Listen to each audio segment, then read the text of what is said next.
Raise your hand if you ever learned how to drive a stick shift car. Anybody? If you haven't, I hope you learned how to drive a car. Okay. So, do you remember the first time you learned to drive a stick shift? Because I do. I quit. Immediately, I'd go to start the car and I'd kill it. And then what happens? You're embarrassed, you're stressing out, you can't get yourself moving forward. But what I do know is that once you practice that skill of shifting, you start to listen and tune into the engine, you know where the clutch is, you know every part of it, you go, oh my gosh, I drive naturally to work. I'm sure many of you, whoever drove here, barely remember getting here. Is that fair? Barely remember driving? You didn't have to think about every right turn blinker, right? It's because we had to learn the skill, but we had to embody the actual practice of it. And so we're going to take that idea that, man, feedback or conversations are difficult and help get us to that part that they're easy, that they're habitual. And that's why I'm going to teach you some different steps and then skills within those steps that you can do to really better your ability to work together with people. I wanted to start by just kind of setting a stage for a moment. So imagine just for a moment, how many of us are symphony goers? Probably not a lot left anymore, right? Love the symphony, love orchestras. So I just want you to picture maybe your favorite movie. Maybe it's Get Smart, and you can think of the orchestra at the end of the movie, okay? Up comes the conductor, steps up on their podium, gets out their little baton, the little stick, right? And in one precise movement, the entire orchestra begins to play, right? This beautiful harmony of all of these different instruments. And it's the conductor's responsibility to get everyone on the same page of music. It's the responsibility to know the musical score from the beginning to the end, to know when to bring people in, when to get the brass going, when to get the strings going, and when to bring volume up, and when to tone it down, right? They're the cadence, they're the rhythm, and they're about the emotion that's being brought through the music. My challenge today is to help each of us become a better conductor of conversations, specifically a better conductor of our feedback conversations, that we can learn how to create harmony in that feedback conversation so that we can bring people into the conversation, we can help them contribute to it, and we can help them grow and learn and be on the same page of music with us. Okay? Now, the other one I really love is this little cartoon. If you wait long enough, difficult people will either quit, retire, or die. That's my management style. Anyone know an avoider? Raise your hand. Do you know an avoider? Keep your hand up if you're an avoider. Yep. You're just a normal person like the rest of us. There's nothing wrong with that. But we want to learn the skills and tools to say, wait, we're having a problem with someone. If we need to deliver that feedback, if we need them to do something differently, we want to feel empowered that we can do that because it's going to make our relationships and that person better for it. So we're going to teach some of those skills to create meaningful feedback. And like I said, you're going to engage, you're going to talk together. So here's your first activity. Real simple. This one will not start out hard. I want you to work with the 2 to 5 people at your table. Introduce yourself. And I want you to say, what does meaningful feedback look like? I just want the bullet point list. What's meaningful feedback look like to you? If you got meaningful feedback or you gave meaningful feedback, what would it look like? Take just a minute here. Talk with the table. Don't be scared. You're fine. No one's going to be listening to you. Talk with your table. Give us a minute here. I just want 3 answers. What does meaningful feedback look like? And you can just shout them out. I'll repeat them. What does it look like? Like it's something useful. Perfect. It's useful information to make things better. It's honest. Perfect. One more from over here. Adds value to them. Perfect. For step 1 talks about charting the course. Okay? Charting the course forward. And here's where it began. There's a book called Atomic Habits. It's a bestseller on Amazon. In the book, there's a little story about if an airplane took off from LAX, so Los Angeles, and flew to New York City. And when it took off, it was off by just 3.5 degrees. It would land in Washington, D.C., over 200 miles south. And the idea is we need to know exactly where we're going, what the goal is, what the end result, what the desired outcome is of a situation, if we want to be able to be a conversational conductor.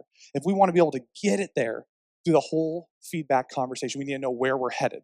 So the idea with clutter is that we all have clutter in our minds, things that clutter up our ability to give powerful feedback to other people. Because I will tell you right now, if you say, I don't like you, and then you go, now I have to give some feedback to that person. How good is that feedback going to be? How impactful and meaningful and genuine is that going to be if I'm like, I do not like you, and I think you stink, right? And so this is what clutter is. Here's what we do. I'm going to have you jot down any of these 3 that stick out to you that you want to write down, okay? First one, my own clutter. This is about me. This is the cluttery things, the junky conversations in my own head that get in my way. So my leader, when I had her sit down and do this was her concern. I'm not very good with my words. I stutter over myself, and I always mess up the conversations. That was her concern, right? Second one, we have clutter about another person, okay? Raise your hand if you've ever thought someone was lazy, entitled, dumb, annoying, a pain in the butt. God, we have good people in this room. Good people in this room. I must be the only one who thinks those thoughts at times, right? Those are normal thoughts. We're human beings. We have judgment. But if we play with that on our court, when we go to give feedback, it completely transforms the way that we're going to communicate, the way that we're going to show up. So we got to be aware of the clutter. For her, this person's going to get ticked off and they never do anything I tell them to do. Okay? But I can't go into the conversation with they're never going to do anything I tell them I'm going to, or I ask them to do. Because what do? I'm mad, I'm frustrated, or everything I see comes through the lens of, see, they're not doing anything I asked them to do. So we have to get that out of the way. This is one of my favorite things to do with people, setting the stage. This is what I call the opening monologue. Okay, the opening monologue. This was born out of a conversation I had with a CEO. Sitting in our coaching call, I said, let's role play the situation you have to do. You got to have this conversation with this employee. Let's role play. You be you, I'll be the employee. And she started. And I always set my timer when someone talks.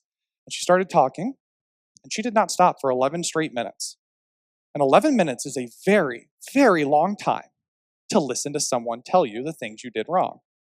And the worst part was, she started talking over herself. She started contradicting the statement. She started softening things because she got uncomfortable, right? She kept flowing. And then what do we all do? Many of us, I should say. All of a sudden, our words, everything starts to sputter and we lose track of where we are and it gets crazy. So the idea of setting the stage is about being really intentional about how we're opening the space to invite a really good conversation. We're going to first look at something I call the question, okay? The question. I would probably recommend writing this down because I love this idea. So anytime you are struggling, this is what I ask my clients, okay? And then right now it says excellent. How would an excellent communicator deliver this message to ensure its meaning was its meaning was received well by the recipient? So how would an excellent communicator say this? How would a thoughtful leader communicate that? How would a loving husband say that? Right? Ask yourself, how would whatever it is you want to be in that situation, an excellent communicator, a great leader, right? An advocate for safety, loving husband, a loving spouse, a loving parent. Whatever it is you want to be, you go, how would a loving parent say that to their child? Our conversational building blocks. So here are the three that I teach. Tone of voice. Our tone of voice matters so much in a conversation. We've all had the same conversation, and if the tone changes, it completely changes the way it's perceived, right? So our tone of voice matters. If we're going to ask a question, make sure you have a curious tone, right? I am interested in what you have to say. It's okay for your tone to go direct, right? Now, you might want to watch the second one, which is intensity of the conversation. Anyone been in a conversation that you went, why is it so tense in this room? Why is it so loud in here? It's our intensity. And just like a wonderful conductor who goes, ooh, that section a little bit too loud. We've got to bring them down. That's what we have to learn how to do is go, oh, even though that person responded with high intensity, they're frustrated. I can see it. They're sad. They're angry. I have to bring that back down. And the idea of digging deeper and double clicking is there is so much meaning behind the words that people say. And we all carry our own meaning, our own experiences, and our own thoughts about situations. So we want to learn how to double click, which is ask better questions, dig deeper, be able to better understand someone. And so our ability to ask good questions transforms our relationship. Your biggest learning, one takeaway, 3 from over here. Biggest learning or takeaway? Yeah. Perfect. The time limit for the opening monologue. Awesome. Take it from someone who talks for a living. It takes some practice to get it down. So good. 2 more. Yeah.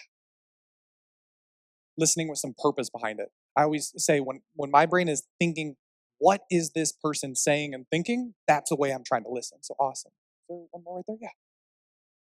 Perfect.